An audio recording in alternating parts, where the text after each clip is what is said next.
ಎಲ್ಲರಿಗೂ ನಮಸ್ಕಾರ. ಚಾಯ್ಗೆ ನಾನು ಛಾಯಾ ನಿನ್ನೆಲ್ಲರೂ ವೆಲ್ಕಮ್ ಮಾಡ್ತಾ ಇದ್ದೀನಿ. ನಾನು ಒಂದು ಕಾಲೇಜಲ್ಲಿ ಕೆಮಿಸ್ಟ್ರಿ ಪ್ರೊಫೆಸರಾಗಿ ವರ್ಕ್ ಮಾಡ್ತಾ ಇದ್ದೀನಿ. ನನ್ನ ಇಂಟೆನ್ಷನ್ ಈ ಚಾನಲ್ ಸ್ಟಾರ್ಟ್ ಮಾಡೋದಕ್ಕೆ ಅಂದರೆ ಸಾಧ್ಯ ಆದಷ್ಟು ಕೆಮಿಸ್ಟ್ರಿ ರಿಲೇಟೆಡ್ ಟಾಪಿಕ್ನ ಸಿಂಪಲಾಗಿ ಕನ್ನಡದಲ್ಲಿ ಹೇಳುವಂಥ ಪ್ರಯತ್ನ ಮಾಡ್ತಾ ಇದ್ದೀನಿ. ಕೆಮಿಸ್ಟ್ರಿ ಇಷ್ಟ ಇದ್ದರಿಗೂ ಕೆಮಿಸ್ಟ್ರಿ ಕಡೆಗೆ ಸೆಳೆಯುವಂಥ ಪ್ರಯತ್ನ ನನ್ನ ಚಾನಲ್ನಲ್ಲಿ ಮಾಡ್ತಾ ಇದ್ದೀನಿ. ಪರ್ಟಿಕ್ಯುಲರ್ಲಿ ಕನ್ನಡ ಮೀಡಿಯಂ ಹುಡುಗರಿಗೆ ಮತ್ತು ರೂರಲ್ ಹುಡುಗರಿಗೆ ಹೆಲ್ಪ್ ಆಗಲಿ ಅಂತ ಕೆಮಿಸ್ಟ್ರಿನ ಕನ್ನಡದಲ್ಲಿ ಹೇಳುವಂಥ ಪ್ರಯತ್ನ ನನ್ನ ಚಾನಲಲ್ಲಿ ಮಾಡ್ತಾ ಇದ್ದೀನಿ.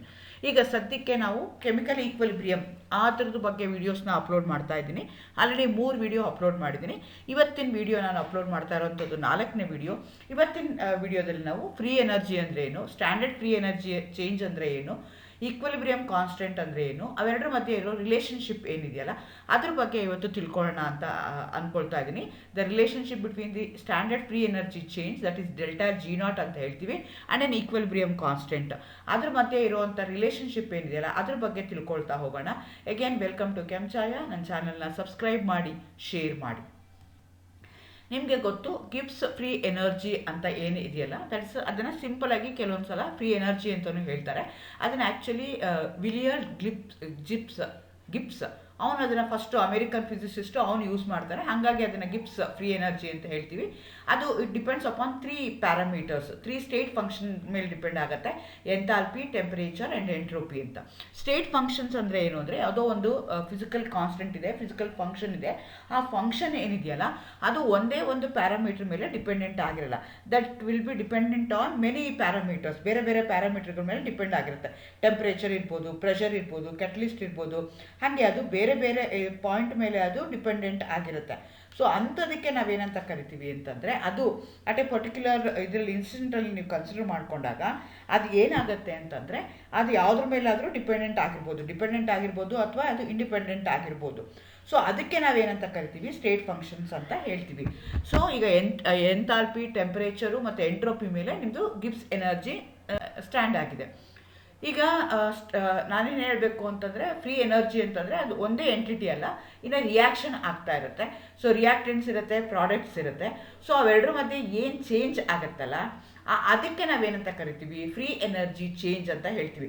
ಬರೀ ಫ್ರೀ ಎನರ್ಜಿನ ನಾನು ಅದೊಂದನ್ನೇ ಕಂಡುಹಿಡಿಯೋಕ್ಕಾಗಲ್ಲ. ಇನ್ನು ರಿಯಾಕ್ಷನ್ ನಾನೇನು ಮಾಡ್ಬೋದು, ಡ್ಯೂರಿಂಗ್ ದಿ ಪ್ರೋಸೆಸ್ ಏನು ಎನರ್ಜಿ ರಿಲೀಸ್ ಆಗಿದೆ ಅಥವಾ ಅದಕ್ಕೆ ರಿವರ್ಸ್ ಮಾಡಿದಾಗ, since we are considering the irreversible reaction, ನಾವು ಈಕ್ವಿಲಿಬ್ರಿಯಂ ಕನ್ಸಿಡರ್ ಮಾಡ್ತಾ ಇರೋಬೇಕಾದ್ರೆ ರಿವರ್ಸಿಬಲ್ ರಿಯಾಕ್ಷನ್ಸ್ ನಾವು ಕನ್ಸಿಡರ್ ಮಾಡ್ತಾ ಇದ್ದೀವಿ.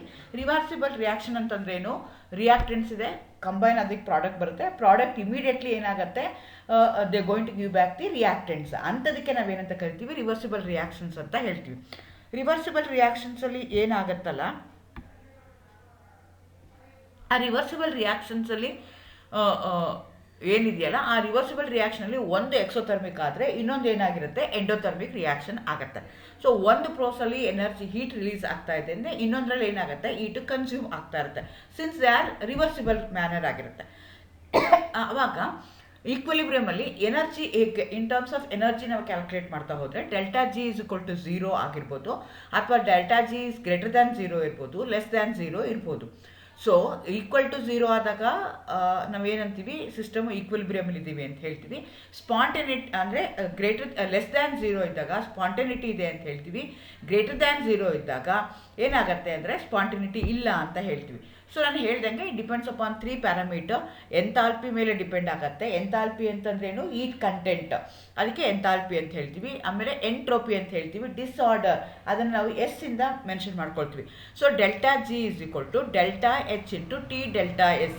ಬಿಕಾಸ್ ಇದು ನಾವು ಹೇಳ್ತಾ ಇದ್ವಿ ಅಟ್ ಎ ಪರ್ಟಿಕ್ಯುಲರ್ ಟೆಂಪರೇಚರ್ ಅಂತ ತಗೊಳ್ತಾ ಇದ್ವಿ. ಪರ್ಟಿಕ್ಯುಲರ್ ಟೆಂಪರೇಚರಲ್ಲಿ ನಮ್ಮದು rate of the enthalpy of the reaction involved, ಅದ್ರ ಜೊತೆಗೆ entropy, enthalpy and entropy are inversely proportional.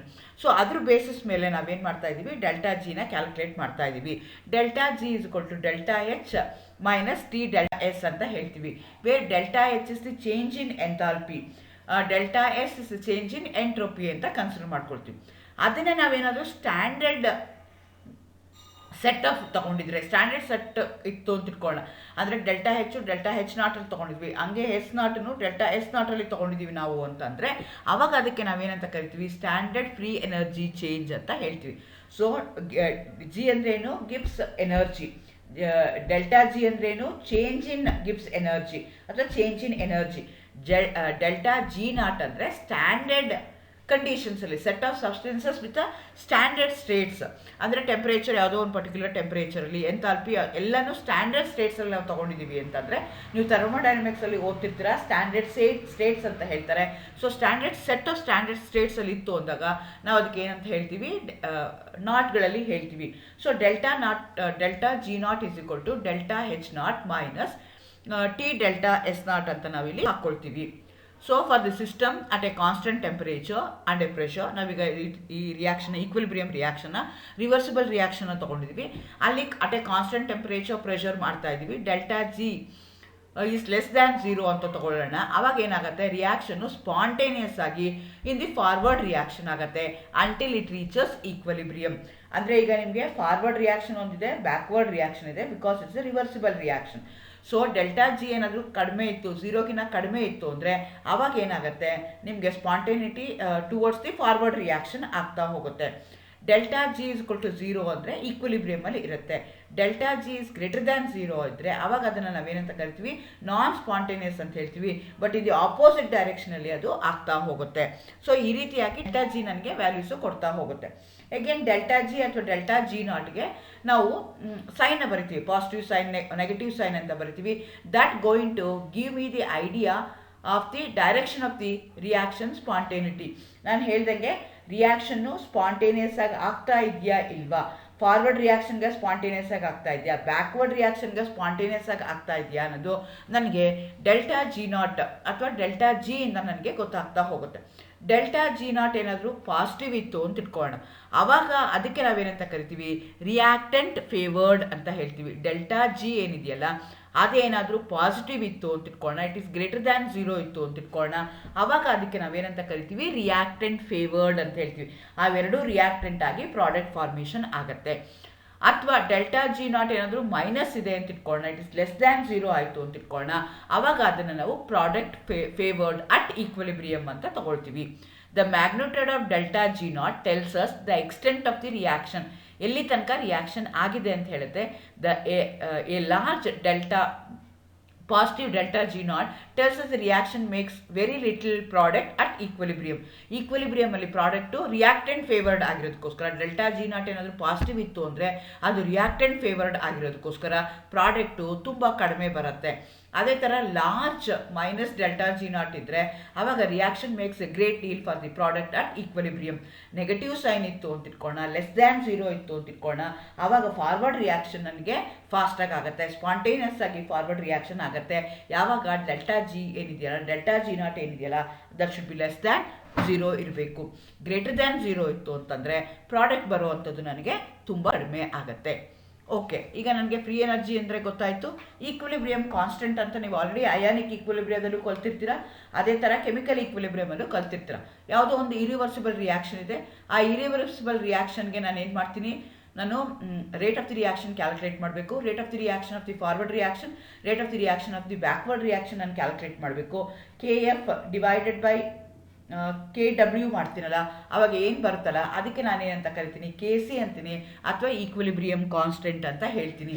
So equilibrium ಕಾನ್ಸ್ಟೆಂಟ್ಗೂ ಮತ್ತು ಫ್ರೀ ಎನರ್ಜಿಗೂ ಏನು ರಿಲೇಷನ್ಶಿಪ್ ಇದೆ ಅಂತ ನಾವೀಗ ನೋಡ್ತಾ ಹೋಗೋಣ.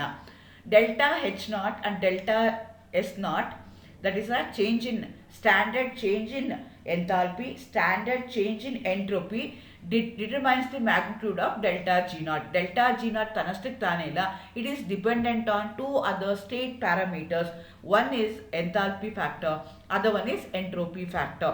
ಅದೇ ಥರ equilibrium constant is a measure of ratio of the concentration of the product to the concentration of the reactants.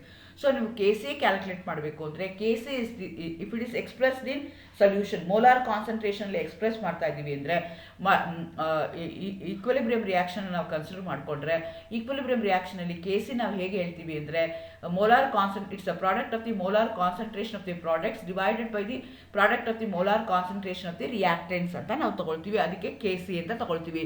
ಅದಕ್ಕೆ ನಾವು ಈಕ್ವಿಲಿಬ್ರಿಯಂ ಕಾನ್ಸ್ಟೆಂಟ್ ಕೆಲವು ಸಲ K ಅಂತ ಹೇಳ್ತಾರೆ ಅಥವಾ ಕೆಲವು ಸಲ KC ಅಂತ ಹೇಳ್ತಾರೆ. ಸೊ ಅವೆರಡರ ಮಧ್ಯೆ ಏನು ರಿಲೇಷನ್ಶಿಪ್ ಇದೆಯಲ್ಲ ಅದನ್ನು ನಾವೀಗ ನೋಡ್ತಾ ಹೋಗೋಣ.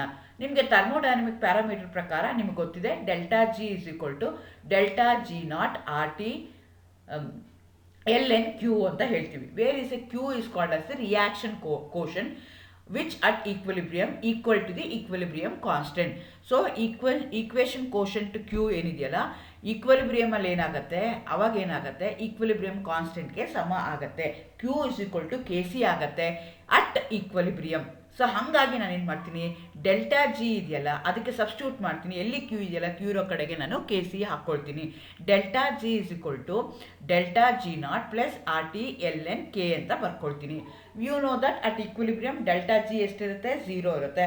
ಮತ್ತು ಡೆಲ್ಟಾ ಜಿ ಎಲ್ಲಿದೆಯೋ ಅಲ್ಲಿಗೆ ಅದನ್ನು ಸಬ್ಸ್ಟಿಟ್ಯೂಟ್ ಮಾಡ್ತೀನಿ.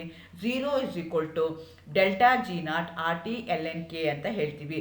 ಸೊ ಅಥವಾ ನಾನು ಇನ್ನೊಂದು ಥರ ಪಾಪ್ಯುಲರ್ ಆಗಿ ಮಾಡೋದಾದರೆ delta G not is equal to minus R T L N K ಅಂತ ಹೇಳ್ತೀನಿ. This is the relationship between the free energy and equilibrium constant. ಈ ಬೇಸಿಸ್ ಮೇಲೆ ಅವ್ರೇನು ಮಾಡ್ತಾರೆ, ಪ್ರಾಬ್ಲಮ್ಸ್ನ ಕೊಡ್ತಾರೆ. ನನಗೆ ಈಕ್ವಿಲಿಬ್ರಿಯಂ ಕಾನ್ಸ್ಟೆಂಟ್ ಗೊತ್ತಿದ್ರೆ ಫ್ರೀ ಎನರ್ಜಿ ಕ್ಯಾಲ್ಕುಲೇಟ್ ಮಾಡ್ಬೋದು. ಫ್ರೀ ಎನರ್ಜಿ ಗೊತ್ತಿದ್ರೆ ನಾನು ಈಕ್ವಿಲಿಬ್ರಿಯಂ ಕಾನ್ಸ್ಟೆಂಟ್ನ of a reversible reaction I can calculate.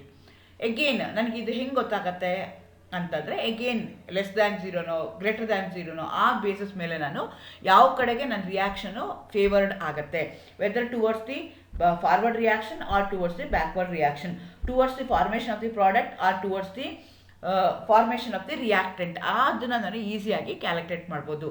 If the products and reactants are in their standard states and delta G is greater than 0, then K is greater than 1, then the product are favored over the reactants at equilibrium. Delta G ಏನಾದರೂ less than 0 ಇತ್ತು ಅಂದರೆ K is equal to 1, greater than 1 ಆಗುತ್ತೆ. They are inversely proportional. So ಅವಾಗ ಏನಾಗುತ್ತೆ, product will be favoured. Delta G should be less than 0 ಇದ್ದಾಗ product favour ಆಗುತ್ತೆ. Delta G is greater than 0 ಇದ್ದಾಗ K will be less than 1 ಆಗುತ್ತೆ. Reactants are favoured over the product at equilibrium. ಈಕ್ವಿಲಿಬ್ರಿಯಮಲ್ಲಿ product ಜಾಸ್ತಿ formation ಆಗುತ್ತಾ, reactant ಜಾಸ್ತಿ formation ಆಗುತ್ತಾ ಅಂತ ನಾವು ಡೆಲ್ಟಾ ಜಿ ನಾಟಿಂದ ನೋಡ್ಕೋಬೋದು. ಡೆಲ್ಟಾ ಜಿ ನಾಟ್ ಏನಾದರೂ 0 ಇತ್ತು ಅಂದರೆ ಈಕ್ವಿಲಿಬ್ರಿಯಂ 0 ಇದೆ, ಆವಾಗ neither the reactant not the product are favoured at equilibrium. So delta G ನಾಟಿಂದ ಫ್ರೀ ಎನರ್ಜಿಯಿಂದ ಈಕ್ವಿಲಿಬ್ರಿಯಮಲ್ಲಿ ಯಾವ ಕಡೆಗೆ ಈಕ್ವಿಲಿಬ್ರಿಯಂ ಶಿಫ್ಟ್ ಆಗ್ತಾ ಇದೆ ಅಂತ ನಾನು ನೋಡ್ಕೋಬೋದು. ಅದಕ್ಕೆ that relationship we are going to call it as the free energy relationship ಅಂತ ಹೇಳ್ತೀವಿ. The relationship between the free energy change ಅಥವಾ standard free energy change and equilibrium constant ಅಂತ ಹೇಳ್ತೀವಿ. ಇದ್ರ ಮೇಲೆ ಸ್ಟ್ಯಾಂಡ್ ಆಗಿದೆ. ಈಗ ನಾನೇನು ಹೇಳಬೇಕು ಅಂತಂದರೆ, ಫ್ರೀ ಎನರ್ಜಿ ಅಂತಂದರೆ ಅದು ಒಂದೇ ಎಂಟಿಟಿ ಅಲ್ಲ, ಇನ್ನು ರಿಯಾಕ್ಷನ್ ಆಗ್ತಾ ಇರುತ್ತೆ. So reactants